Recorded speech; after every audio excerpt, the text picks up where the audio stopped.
so it's time for my April reading wrap-up. Let's start off with Welcome to Fae Cafe. This little guy was supposed to be a fun, cozy, fantasy, little bit of romance in there, and I just feel like it didn't really hold up to my expectations for it. I gave it 3 stars.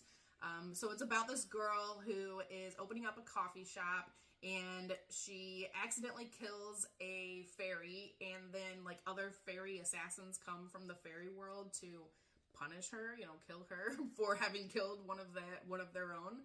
And she ends up accidentally kind of enslaving these fairies, and they have to like work for her in her cafe that she is creating or whatever. And then she ends up like kind of falling in love with one of them and whatnot. But I just felt like felt like it could use a better editor. It felt like a debut novel. It felt like it was self-published. It just felt like it was lacking in a lot of ways.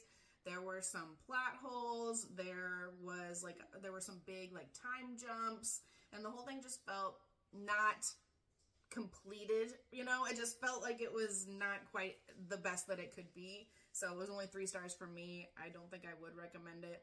There's actually a part in it that really solidified my 3-star rating for it.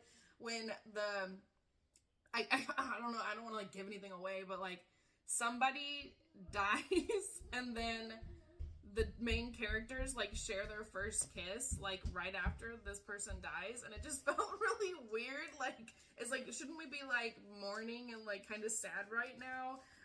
But instead we're like falling in love. The 2 main characters felt like they fell in love out of nowhere. Like the male main character wasn't even likable. He was kind of a dick the whole time, and I don't know, it wasn't as awesome as I thought it was going to be. Next, we have The Adventures of Amina al-Sirafi. That book was freaking awesome. 5 stars for me. I listened to it as an audiobook, and it was amazing. Even like the way that it was told as an audiobook was really, really fun. So it's about this woman, Amina, who used to be a pirate, and she ends up having a daughter, and she tries to like settle down and have a, regular family life.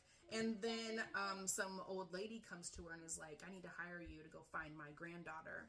And she was offering her a lot of money, so Amina's like, okay, I gotta do this. So she like gets back together with the gang of her pirate buddies and whatnot and goes out on this big adventure.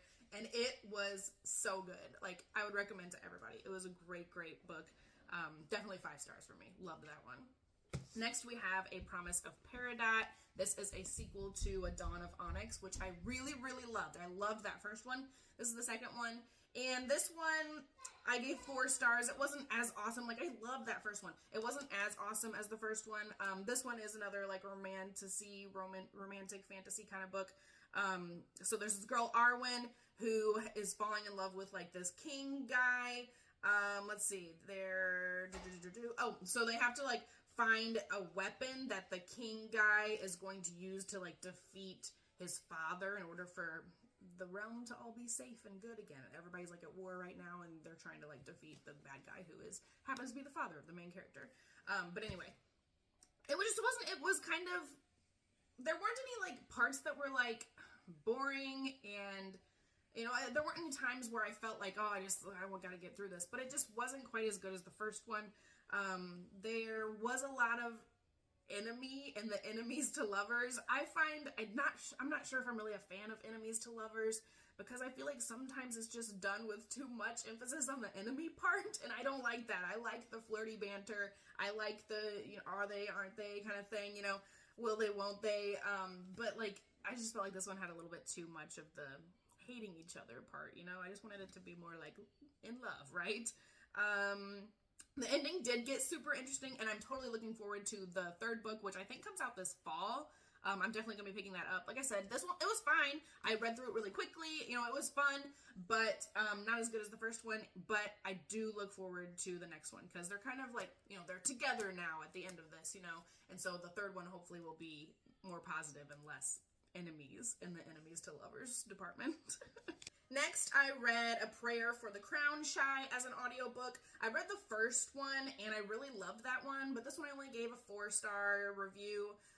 So Mosscap, who is a robot, and Dex, who is a tea monk, are like traveling around asking humans what it is that they really need, and they kind of have to determine like are like, we're not really talking about like needs, like, you know, you need shelter, you need food, but like what do you need like deeper than that, you know? And so they're trying to like figure out more about humans, because Mosscap is a robot and doesn't really understand humans, right?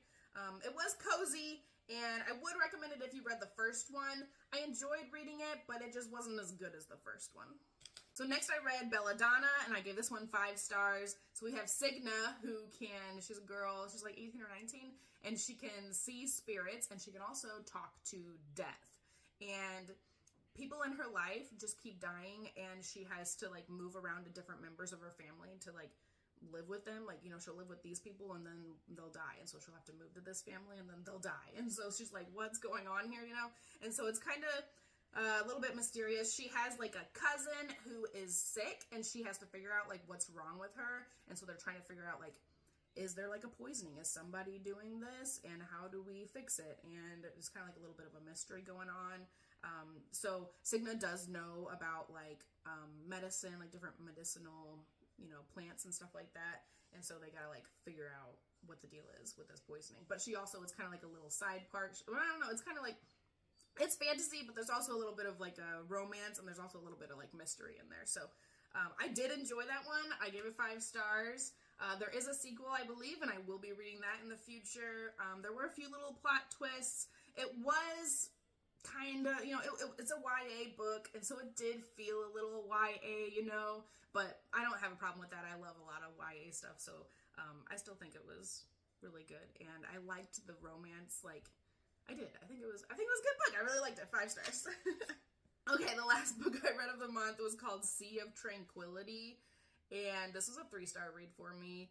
And it's like it's more sci-fi-y, and there's like time travel elements and stuff, and this one was not it for me. So there's like a time travel story that is taking place like all the way back from 1912 to like 2020 to like 2200 and 2200 and 2400, and they're investigating the hypothesis that is reality, is the world, is life all a simulation. So there's a guy from way far in the future who's going back to all these other time periods to figure out if it's all a simulation, right? So it was a quick read. I think I got done with it in like 24 hours. It was interesting at first, and I was like, what's going on? You know, we gotta figure this out, and like, this is gonna be cool. Like, I was really invested in reading it, and I was like, what is going on? And then once I kind of figured out what was going on, I was like, oh, it's one of those books. And it just reminded me why I don't really read sci-fi. So I was not a fan. I would not recommend. I just felt like once I got to the end, I was like, okay, that was a waste of time. I'm sorry, but that's like exactly how I felt. Yeah, that's everything I read in the month of April. I have some fun stuff lined up for the month of May, so can't wait to get to that stuff. And yeah, that's all.